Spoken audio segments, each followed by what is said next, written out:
Unfortunately, some people will never ask for your side of the story, not because they can't, but because they don't want to, because the version they heard fits perfectly with how they want to feel about you. And sometimes that hurts more than the misunderstanding itself, because it's not just about being misunderstood, it's about being misjudged without being heard.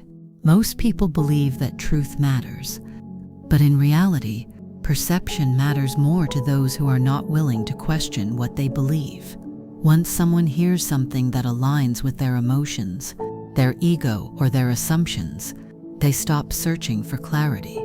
They stop asking questions. They stop caring about what's actually true. Because truth requires effort. It requires listening. It requires humility. It requires the willingness to admit, I might be wrong, and not everyone is ready for that. So instead, they choose comfort. They choose the version that makes them feel right, the version that confirms their bias. And once they accept that version, it becomes their reality, not because it's accurate, but because it's convenient. This is how narratives are formed, not always from facts, but from feelings, from assumptions, from partial truths, from stories told without context. And once a narrative is emotionally accepted, it becomes very difficult to change, even if you speak, even if you explain, even if you tell your side clearly and honestly, because people don't just hear with their ears, they hear through their beliefs, through their past experiences, through their expectations of who they think you are. So sometimes your truth doesn't reach them, not because it's weak, but because they're not open. That's why trying to convince everyone is exhausting, because you're not just sharing your truth, you're fighting against a version of you that already lives in their mind, a version you didn't create, a version you didn't approve, a version you may not even recognize, and yet you're expected to defend yourself against it over and over again, until one day you realize something important. Not everyone deserves your explanation. Not everyone is willing to understand, and not every mind is open enough to receive your truth. And that realization changes the way you move. You stop over-explaining. You stop chasing validation. You stop trying to fix how people see you, because you understand something deeper.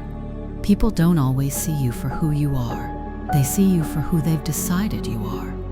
And sometimes, nothing you say will change that.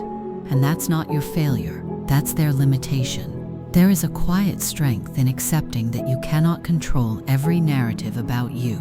You can control how much energy you give to it. You can control whether you stay or walk away. You can control whether you keep explaining or finally choose peace, because constantly defending yourself drains you. Your worth has never depended on someone else's perception. It has always been yours, independent, unshaken. Real peace comes when you stop trying to correct every story told about you and start focusing on living your truth consistently, because in the end, time reveals more than explanations ever could. Consistency speaks louder than defense.